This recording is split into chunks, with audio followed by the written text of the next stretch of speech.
این قایقی که خراب شده کلا گذاشتن کنار ساحل، خراب شده رفته. خلبانان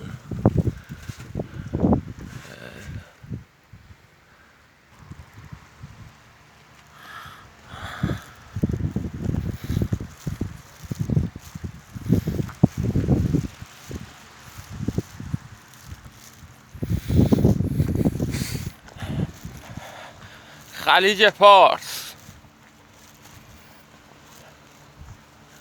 کشتی باری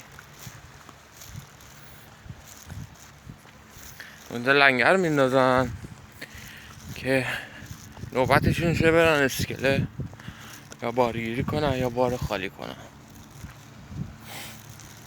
خیلی قشنگه.